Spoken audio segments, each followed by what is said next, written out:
भजो गिरिधर गोविंद गोपाला,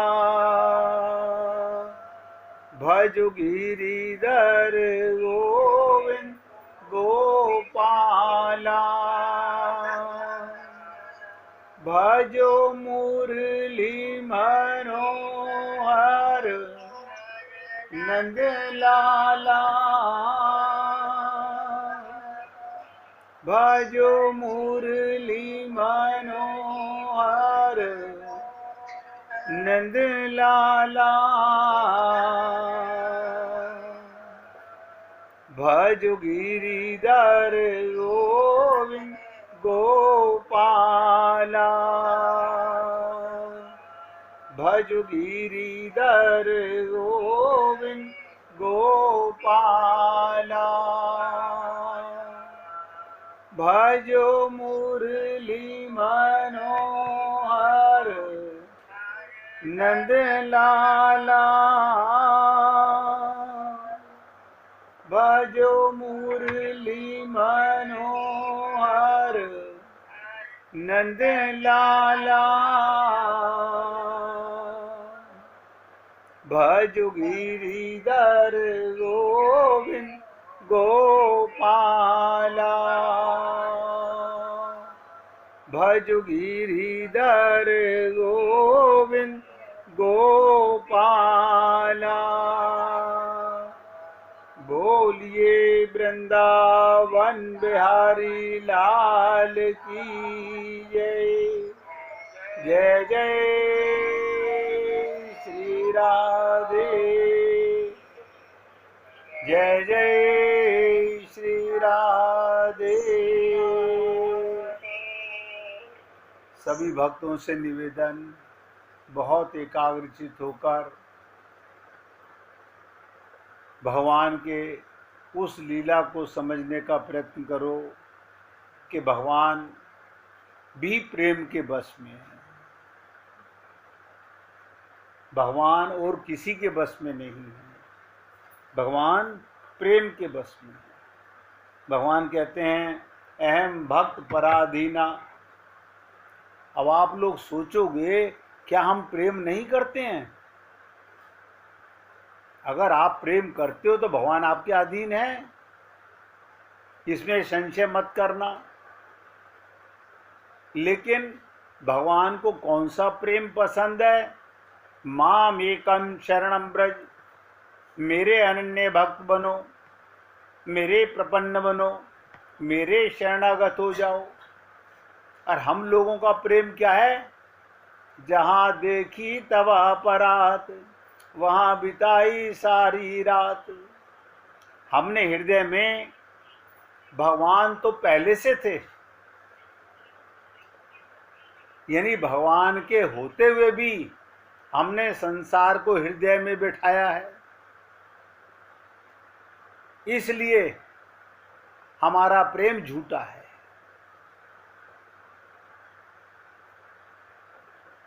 अच्छा, अब लोग कहते हैं कि क्या हम भगवान को नहीं पा सकते? अवश्य पा सकते हो। लोगों के मन में प्रश्न होता है क्या हमें परिवार को हृदय से बाहर निकालना पड़ेगा? मैं कहता हूं बिल्कुल नहीं निकालना पड़ेगा। जो अंदर है उन्हें अंदर ही रखिए। फिर क्या इतना सा अंतर, उनमें आप अपना शरीर से संबंध मान के अपने मानते हो, बस ये हमारा पाप है। सब नोट करें, शरीर का संबंध मरने वाला होता है और आत्मा का संबंध परम प्रेम परमात्मा से होता है। भगवान ने कहा मेरे परिवार से प्रेम करो। ये भगवान आपका परिवार हम कहाँ से लाएं? भगवान ने कहा सिया राम मैं सब जग जानी, सब मेरे अंश हैं।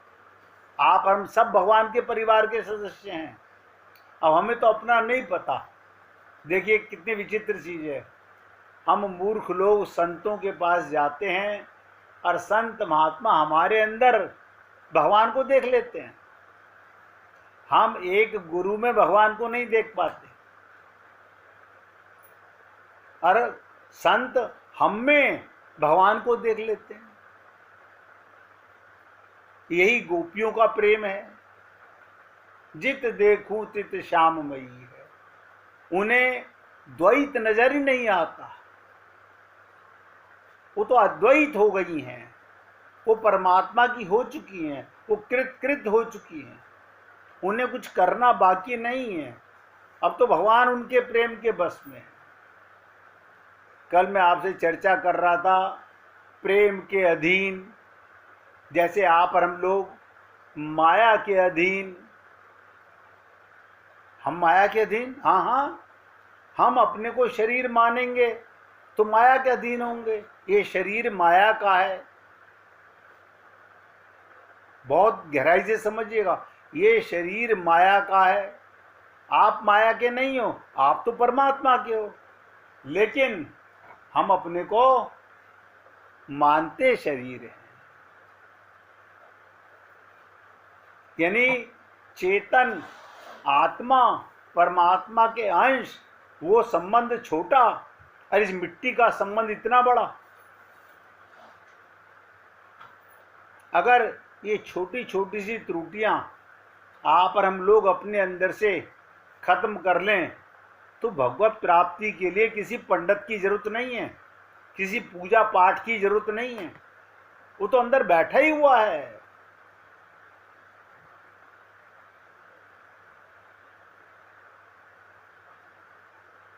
राम सुखदास जी कहते थे, बस हृदय से पुकारो, हे मेरे नाथ, मैं कभी भूलूं नहीं, हे मेरे नाथ। लेकिन हम अपने को भगवान का मानते कहाँ हैं? हम तो भगवान से संसार मांगते हैं। तो मैंने कहा प्रेम ईश्वर के अधीन नहीं है, सब नोट करो। अब भगवान करेगा तो हमें प्रेम मिल जाएगा। देखो कितनी त्रुटिपूर्ण बात करते हैं हम लोग, अनपढ़ है ना, प्रेम को जानते नहीं। प्रेम ईश्वर के अधीन नहीं है। फिर ध्यान से सुनो, प्रेम है, प्रेम ईश्वर को ऐसे ऐसे नचाता है। प्रेम ईश्वर को कभी मछली बनाता है, हैं? कभी कछुआ बनाता है, कभी शूकर अवतार बनाता है, कभी नरसिंह बनाता है, कभी है गरीब बनाता है, कभी राम बनाता है, कभी कृष्ण बनाता है।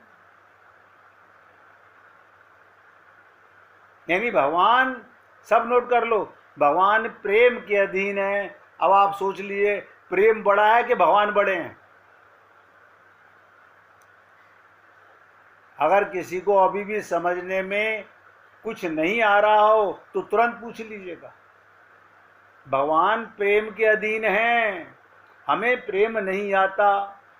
ऐसे कैसे कहते हो हमें प्रेम नहीं आता? हम अपने परिवार से इतना प्रेम करते हैं, लिख के दे सकता हूं, नहीं करते।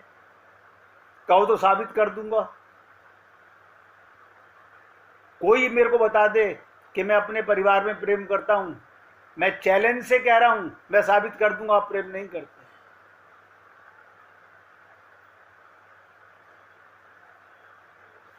प्रेम अगर हमें आता तो भगवान हमारे अधीन होते। हम जानते नहीं प्रेम को, खाली हमने स्वार्थ का नाम प्रेम रखा हुआ है। ये संसार स्वार्थ से चल रहा है, यहां प्रेम का क्या मतलब? तो देखो भगवान क्या क्या बन जाते हैं प्रेम के बस में। ये जितने भी भगवान के अवतार हैं, बताइए, भगवान मछली बन गए, कछुआ बन गए, सूकर अवतार बन गए, सिंह बन गए नरसिंह अवतार के अंदर, कभी राम बन गए, कभी कृष्ण बन गए। ये प्रेम का ही कानून है कि गोपियों के पीछे पीछे नाचने वाले भगवान, जिससे निर्गुण निराकार ब्रह्म परमात्मा सगुण साकार बन जाता है। कितनी कमाल की बात है। आप भी निर्गुण हो, आप सगुण नहीं हो। निर्गुण माने क्या? आप भी निराकार हो, आत्मा का कोई रूप नहीं है, आत्मा का कोई नाम नहीं है। ये जो स्त्री पुरुष, ये जो तुम्हारे शरीर के नाम है, ये तो मिट्टी के नाम है, ये तो मटके के नाम है, ये तो सुराही के नाम है। निराकार भी साकार हो जाता है।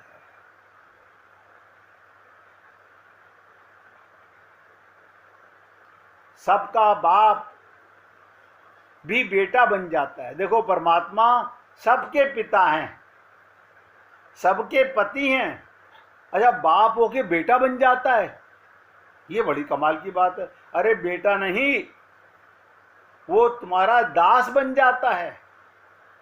और कैसा दास कि गोपियां नचाती हैं। परिपूर्ण ब्रह्म परमात्मा परिच्छिन्न बन जाता है। प्रेम के अधीन ईश्वर को रहना पड़ता है। बहुत ध्यान से समझ लो। भगवान कहते हैं मेरे परिवार से प्रेम करो। क्या मतलब? अब आपका परिवार हम कहाँ से लाएं? भगवान ने कहा मेरे नाम से, मेरे रूप से, मेरे गुणों से, मेरी लीला से, मेरे धाम से, मेरे भक्त संतों से प्रेम कीजिए। ये तो प्रभु जी बड़े स्वार्थी आपका। हम अपने परिवार से प्रेम नहीं करें। बोले तुम्हारी गलती सिर्फ इतनी है, तुम्हारा परिवार भी मैं ही बनाऊं, तुम उसे मुझसे अलग अपना मानते हो। ये पाप है, क्योंकि तुमने शरीर का संबंधी मानते हो। आप और हम सब लोगों का पूर्ण तजुर्बा है। माता जी सांस निकल गए, अरे तो माता जी तो यही हैं जिन्होंने कोख में से निकाला था, यही शरीर है। इन्हीं को मम्मी मम्मी कहते रहे, इन्हीं को डैडी डैडी कहते रहे, अब इन्हें फूकने जा रहे हो। एक सेकंड में तुम्हें ज्ञान हो गया, अब मम्मी गई। यानी जब तक मम्मी के अंदर असली मम्मी थी, जब तक तो हम पहचाने नहीं। ये शरीर तो मम्मी है, खाली पुतला है। इसके अंदर रहने वाला असली मम्मी, उसको तो हम रहते हुए कभी नहीं पहचान सके। कभी पापा को नहीं पहचान सके, कभी पति को नहीं पहचान सके। और मंदिर में सब झूठ बोलते हैं, त्वमेव सर्वम मम देव देवा, सब कुछ तुम बने हुए हो प्रभु।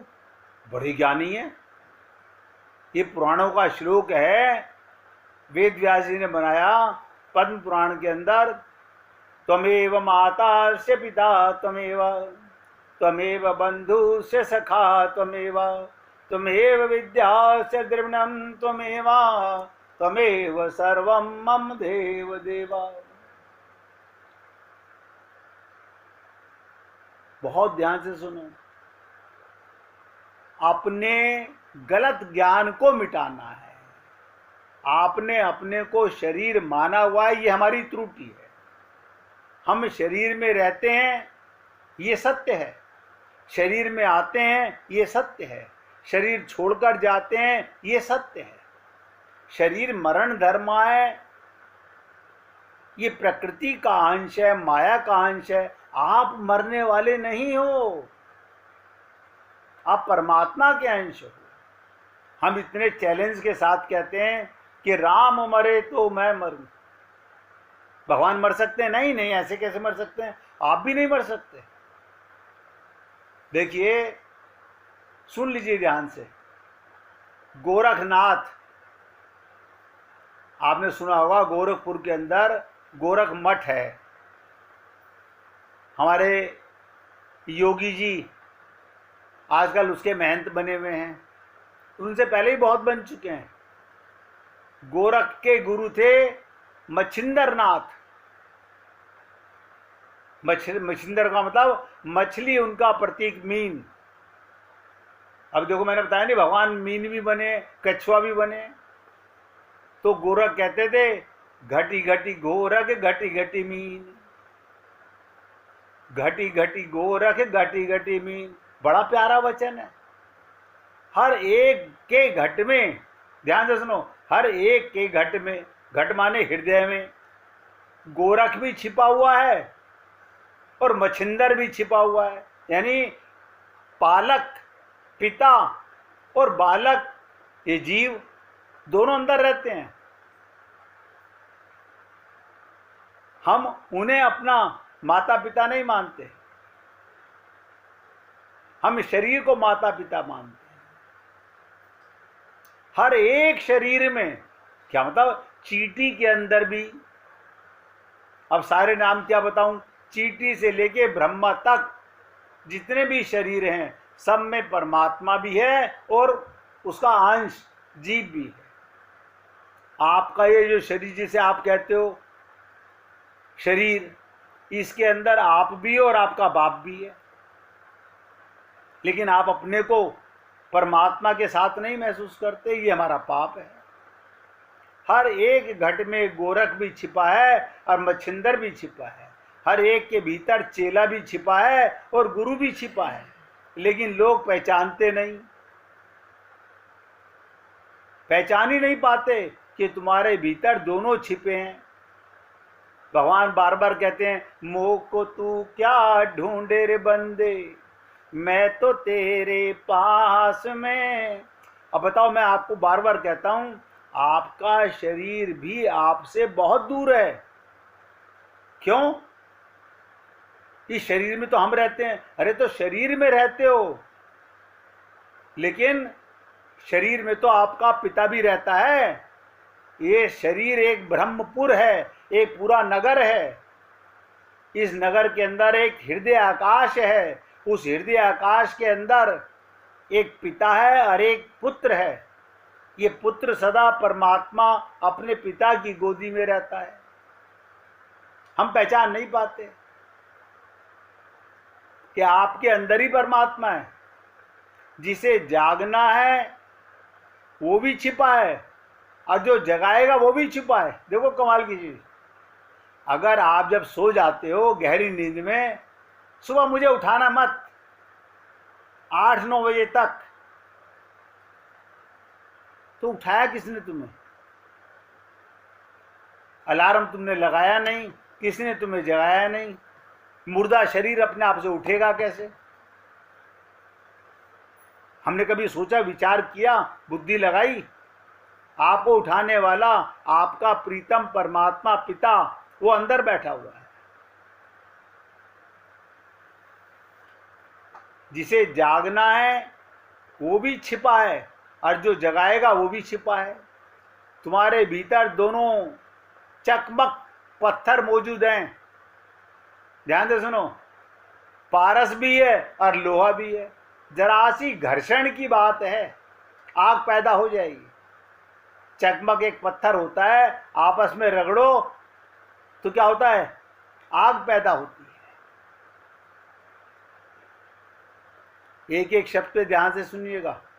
जिस गुरु को तुम बाहर खोज लेते हो वो असल में कुछ भी नहीं, तुम्हारे भीतर के गुरु की प्रतिच्छवि है। क्या मतलब? जिस गुरु को तुम बाहर ढूंढते हो वो अंदर वाले गुरु की छाया है। हैं?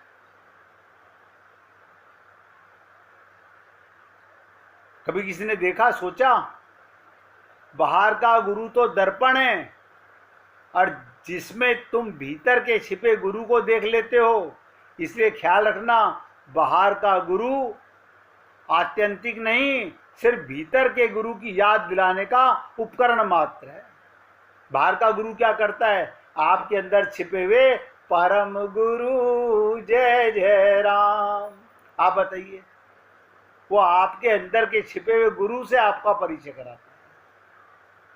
वो आईना है। बाहर का गुरु आईने के समान है। वो हमें हमारा हृदय का साक्षात्कार कराता है।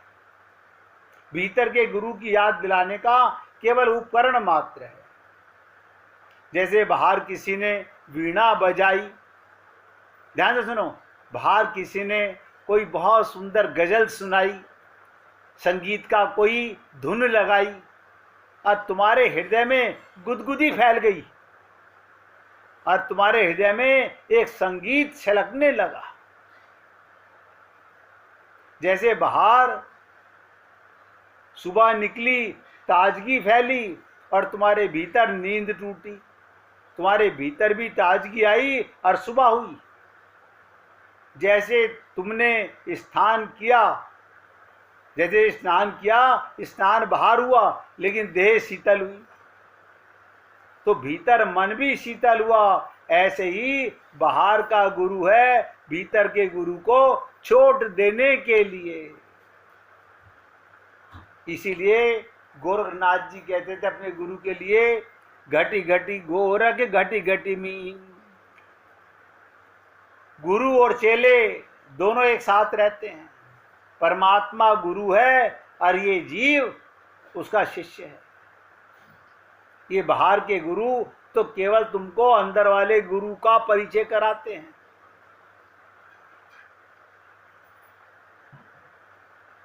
गोरख कहते हैं मैं तुम्हें कह देना चाहता हूं, गोरखनाथ कहते हैं तुम्हारा गुरु भी तुम्हारे भीतर छिपा है और तुम्हारा शिष्य भी, मगर यात्रा शिष्य से शुरू करनी पड़ेगी।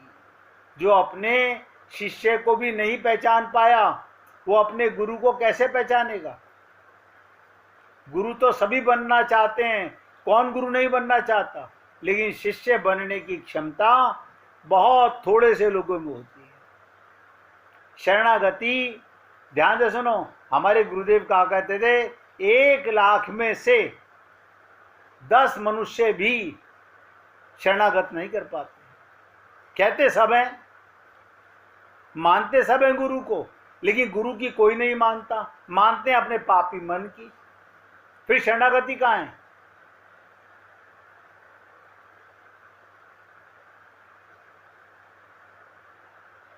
जिनकी शिष्य बनने की क्षमता होती है वो एक दिन गुरु बन पाते हैं।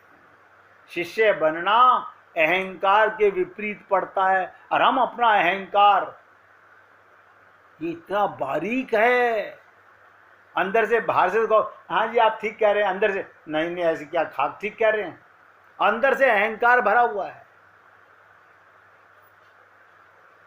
गुरु तो कोई भी बनना चाहता है, शिष्य बनना बड़ा कठिन है।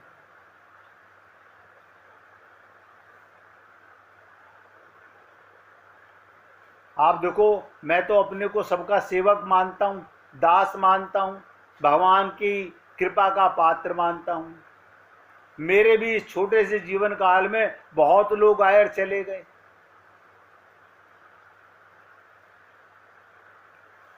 दूसरों को समझना शुरू कर देते हैं, अभी खुद भी समझ में नहीं पड़े, अपने आप को समझ नहीं सके, दूसरों को समझ लेंगे। अभी खुद भी कुछ सूझा नहीं कि मैं कौन हूं, दूसरे को सुझाने लगते हैं।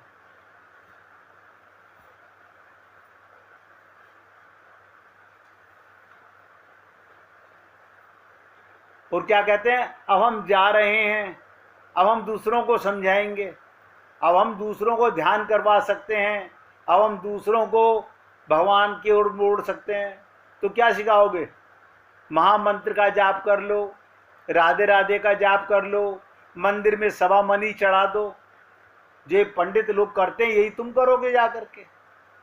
आत्मज्ञान के बिना कोई ज्ञान नहीं है, बाकी सब ज्ञान धूमिल है।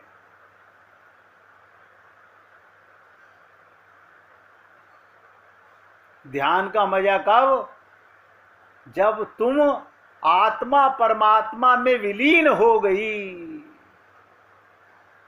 अपने को खुद नजर नहीं आता, मैं अपने को नहीं देख पा रहा, वो दिखने लग जाए। जैसे गोपियों ने कहा, देखिए गोपियों की चर्चा है ना, तो गोपियों ने क्या कहा, जब भी देखती हूं आईना, जब भी देखती हूं आईना, ए घनश्याम तेरी सूरत नजर आती है। जब भी देखती हूं आईना, ए घनश्याम तेरी सूरत नजर आती है। क्या मोहब्बत करने वालों की आईने में शक्लें बदल जाती हैं, उन्हें अपनी शक्ल याद ही नहीं है, वो अपने को स्त्री मानती ही नहीं है, वो अपने को पुरुष मानते ही नहीं है। वो अपने गुरु का ध्यान करते हैं और प्रीतम परमात्मा नजर आता है, क्योंकि गुरु आईना होता है। अब आप सोच लीजिए, आप हम लोग कहाँ स्टैंड करते हैं।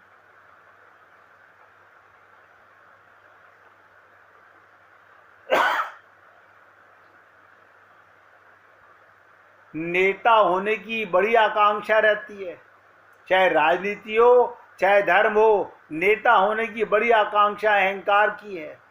इसलिए हम लोग क्या करते हैं, कूड़ा करकट कुछ भी इकट्ठा कर लेते हैं दूसरों के सर में डालने के लिए। जब तक आपको अपना पता नहीं चला कि मैं कौन हूं और मैं विलीन नहीं हुआ, मैं मिटा नहीं, तब तक आपको कुछ पता नहीं। इसलिए पूरी एकाग्रता के साथ समझिएगा। और बड़े प्यार से अब इतनी चर्चा की है गोरखनाथ की और मछली की, तो आप भी अपने प्रभु को प्रेम से पुकारिए। परम गुरु जय जय राम।